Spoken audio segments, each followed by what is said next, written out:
Ready for organic lawn care? Absolutely. All right. Save us. Definitely one of the pros, I mean maybe it's the two biggest pros of organic lawn care is you get to use puppies and babies in all your marketing, all your presentation, because it's kind of that's what it's about, is keeping the chemicals and keeping our families and pets safe where we're spreading this, keep out of the reach of children. They can reach our compost tea.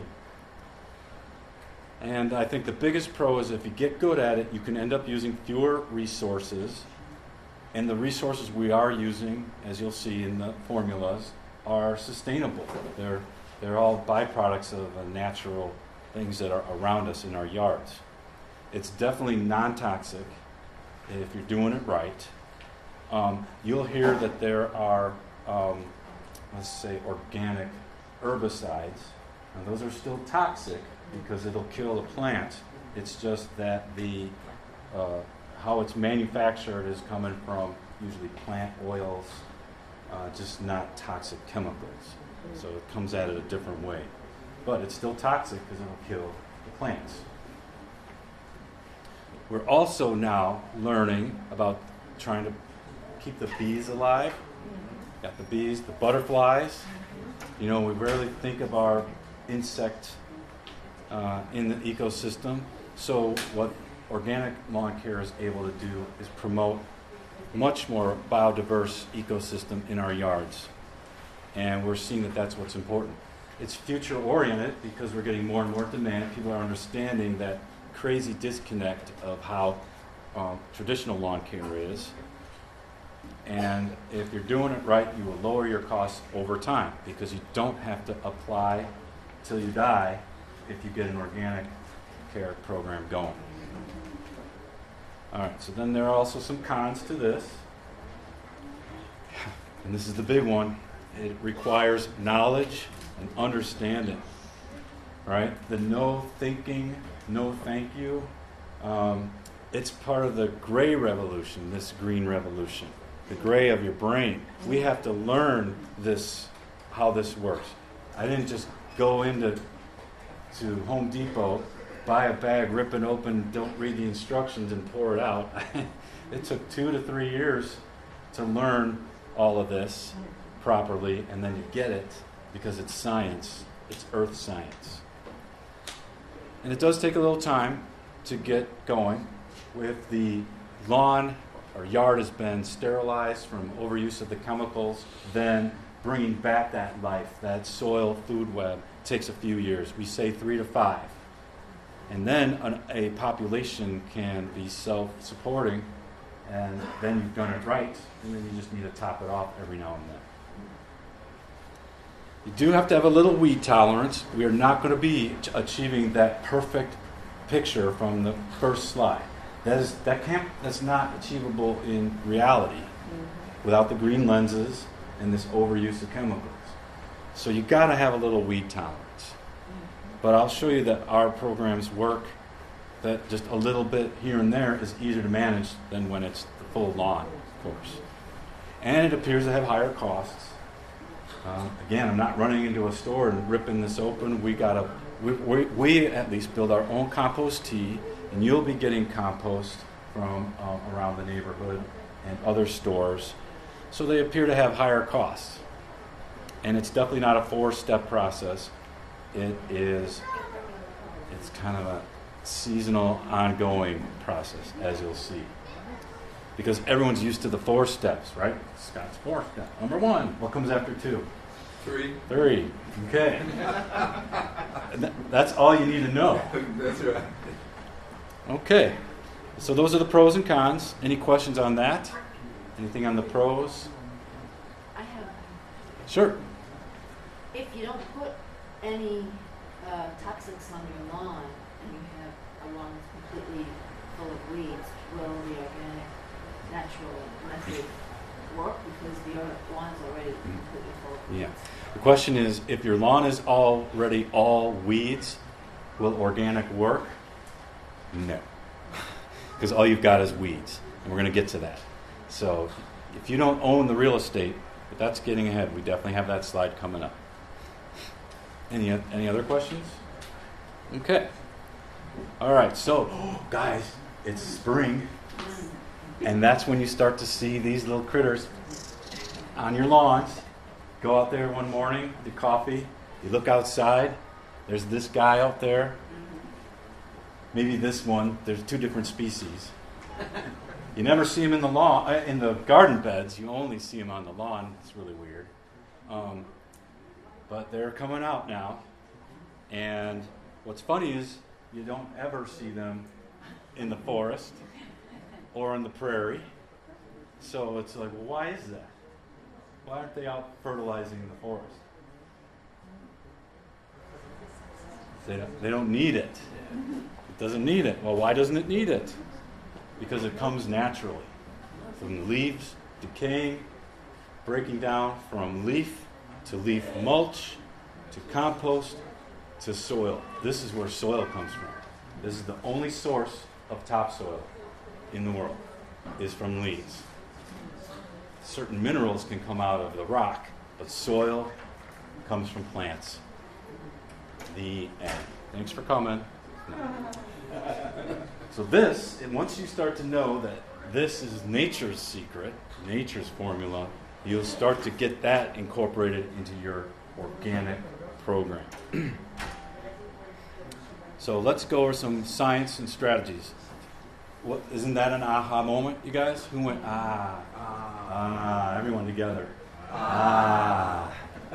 There it is. So let's talk about some science. If we're going with the compost way, we're basically here to improve the soil texture and the biology. Bottom line. We're also going to end up promoting root growth, deeper roots. Do you know turf grass is typically, the roots are about 2 inches deep into the soil? Because we're feeding and watering up here, they rarely get down any farther. If we build a soil food web with the texture and the biology of the soil, we can start growing deeper roots. I just took a core, we were down to here, and that was when it kind of started falling apart. 12 inches, turf grass roots. Do you know what this does? This helps get you drought resistance. If the roots are up here, very easy for drought. It also helps crowd out roots. What else has a root this long? You know it, dandelion, right? So if we could compete in this root zone, all right, that's what we're after, is promoting root growth, biology, and stuffing your lawn with grass. With grass, not weeds. We'll show you how to do proper maintenance, because it's still a high maintenance job, this lawn.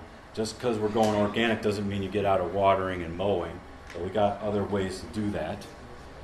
And whenever possible, when we see what is a problem, like the grubs, we're going to look for an organic alternative. What else is out there? What else can we maybe learn from nature on how she deals with an insect infestation, other things? Jeff, does it make sense to have your soil tested? Why is everyone always one slide ahead? Sorry. Yeah. Is it helpful to get your lawn tested? It sure is, because without doing that, you're just ripping that bag open and tossing things out. Knowledge, right. And I'll get into a little detail on how to take or collect or analyze that soil sample. And we're also going to learn about integrated pest management, IPM, coming up soon. Now, remember how the chemical care was a 70-year anniversary? Well, this is celebrating its 400 millionth year. Okay? This recipe is very old, and that's how nature works. And all we have to do is get back to that old recipe, and we can win. Did you see what I did there? Wasn't that fun? 400. All right, so here it is. Here's the icky part. The part that usually, like, the kids love. Everyone goes off screaming because dishwashing liquid? Relax, it's palm olive. So, but this is how it all works. Those leaves fall to the ground. And the smaller guys, which is bacteria, fungi, protozoa, and certain worms, they start decomposing. You can't even see them. They're doing all this work, and they're eating and they're pooping. Eating and pooping. Then come along some of these other bigger guys that are eating the smaller guys, and they're eating and pooping. So you get up to the earthworm, which is a really high on the food chain. That worm poop is golden, and you guys know it from the castings, the worm vermiculture. You know, growing worms in your basement and getting all the fruit flies instead. Yeah. Yeah, okay. But the worm poop is like really great stuff. Stuff, I said stuff. And then the bugs, but everyone's like, ooh, I hate bugs, right? But let's go back to butterflies, bumblebees. Yeah, okay. Turn their attention to the cool kids, and we can maybe live with these guys. So there it is. That's it, the factory. That's the secret ingredient. Bringing that all in. And so when you hear things about compost and how great it is, it's because it comes with these guys already in it. The leaves have started to break down from this part. Hopefully your soil has a few of these. Some of them will come in. And then our compost tea that we brew in Westchester, not the Middle East, we're working on getting bacteria, fungi, and the protozoa into the lawn. So we're starting at that very, very bottom of the food chain because they start the whole thing. All right. Any questions on the soil food web? Jeff, is it regional based as well? Like what I mean by that is, if somebody's doing compost tea in New York, is there versus like in Westchester? Is there a regional element to that at all, or not really? It's all nature, so okay. It's been around, pretty much a similar recipe throughout the world. Plants go out, the leaves fall down, the bugs eat it. Repeat again next year. Any other? Okay. And maybe it'll come up on a slide. You're talking about compost from plants. You're going to talk at all about animal manure. Yes, so the question is, we're talking about compost from plants, not animal manure. Yes, and why do we only talk about compost from plants? Only because that's actually more readily available in the marketplace for us in a large quantity than animal manure, which has its own nutrients, its own downsides, but is good to reuse into the soil. Especially as long as it's fairly composted itself and not close to the original condition. Like my dog. Right. And dogs don't count either. No. That poop is something different. That poop has a different actual biology around it as well. Okay? So, look at this. Here is the modern decomposition cycle. So, in the fall, we rake everything to the curb. Let's see if we can get this to a song. The village comes by with a big truck, puts it in another truck that sends it over to the transfer station. The transfer station puts it in another truck, sends it over to the composting facilities, of which we finally have a lot in Illinois, in the country. So this is a thing. This is happening. This is why we have a lot of product now. Then they put that in a truck and bring it up to our stores. Typically a bigger landscape supply company will have the open bins. This is the like Tamling's, who's over here on Lake Street in the city a bit. So, No, McAdam. Yeah, Lake Street Supply, yes. They're one of our compost suppliers. We buy it in bulk. So then you go over to Lake Street Supply, you put it in your car, and you drive it over to your yard, and you spread it off in the beds. Hey, at least it used to be like this into a landfill, right? It used to end, and that was it. So this is an improvement. Yay, humans. So now, what we're trying to do is, what if you went from here to here? Okay? We're seriously, you don't know how hard this is to get people to not do this and to leave the leaves, particularly in garden beds. You could even leave it on the lawn if it's chopped up enough. It's going to stay dormant over winter. And then if you've got a rich soil food web in your own yard, they'll break down. Weeks ago when we had the first warm day, it starts to break down. They're ready, they're hungry, they're ready to eat.